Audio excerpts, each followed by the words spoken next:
예전에는 학교 폭력하면 신체적 폭행을 주로 생각했지만 학폭 실태 조사에 따르면 팬데믹 이후 사이버 폭력과 집단 따돌림 문제가 더욱 심각해졌습니다.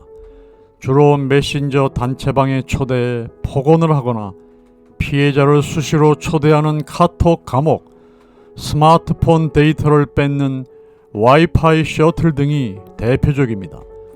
또한 피해자를 저격하는 길을 SNS에 올리거나 에스크의 집단으로 욕을 하기도 합니다.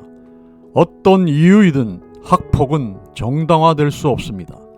학폭의 당사자라면 가장 먼저 해야 할 일이 증거를 확보하는 겁니다. 신체 폭행을 당했다면 상처 부위를 촬영하고 병원을 방문해 진단서를 발급받아야 합니다. 사이버 폭력을 당하는 경우에는 섣불리 채팅방을 나가거나 게시물을 삭제하지 말고 반드시 캡처를 해서 관련 내용을 보관해야 합니다. 캡처를 할 때는 채팅방에 있었던 사람이 누구인지, 날씨와 시간이 언제인지 알아볼 수 있도록 전후 내용을 모두 캡처하는 것이 필요합니다. 그리고 육하 원칙에 맞춰 일기나 메모장의 피해 사실을 꼼꼼하게 기록하고 내가 느낀 감정을 함께 써두면 유용한 증거 자료가 될 수 있습니다. 또한 폭력을 당했으면 혼자서 해결하거나 참지 말고 반드시 부모님이나 선생님께 알려야 합니다. 이야기를 했는데도 큰 변화가 없다고 해서 포기하면 절대로 안 됩니다. 폭력을 당할 때마다 계속해서 반복적으로 피해 사실을 이야기하고 도움을 요청하면 조금씩 해결될 수 있습니다. 괴롭힘이나 폭력의 정도가 심했는데도 학교에서 제대로 된 대응이 이루어지지 않는다면 경찰서나 청소년 보호기관 117에 신고하고 꼭 상담을 받아야 됩니다. 우리 아이가 불안해하고 우울한 모습을 자주 보이거나 지나치게 학교에 가기 싫어한다면 한 번쯤 학폭 피해를 의심해 봐야 합니다. 무턱대고 아이를 추궁하기보다는 아이의 행동 변화를 조용히 살펴보고 섣불리 주변 친구들에게 물어보는 것도 자제해야 합니다.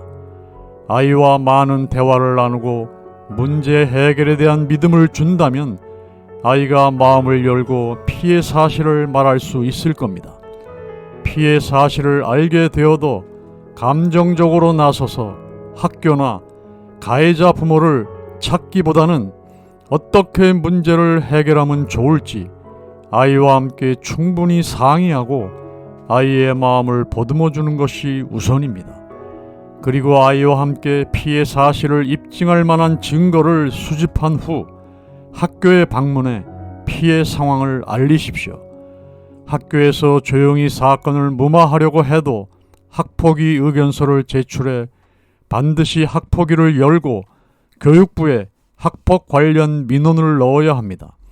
만약 가해 학생 부모와 만난다면 해결 방안에 대해 이야기를 나눌 수는 있지만 아이의 동의 없이 섣불리 용서하거나 합의를 하는 것은 절대 금물입니다. 다음으로 법률기관이나 학교 폭력 전문 기관을 방문해 조언을 구해야 합니다. 이후에 신체적, 정신적 고통에 대한 증거 자료를 토대로 민사소송도 함께 진행할 수 있습니다. 만약 학교와 교사 측이 폭력 사실을 덮으려고 했다면 손해배상 청구도 가능합니다. 이러한 과정이 복잡하고 힘들 수 있지만 아이를 위해서는 강경한 대응이 무엇보다 중요합니다. 혹시 아이가 보복을 당할까 하는 걱정에 신고를 하지 않으면 오히려 추가 피해가 생길 수 있으니 반드시 적극적으로 대응해야 합니다. 또한 가정에서는 학교 폭력에 대해 철저하게 교육해야 하며 아이가 피해를 입었을 때 언제든지 부모님께 마음을 터놓을 수 있도록 꾸준한 지지와 신뢰를 주는 것이 가장 좋은 예방법이자 대체법임을 명심하십시오.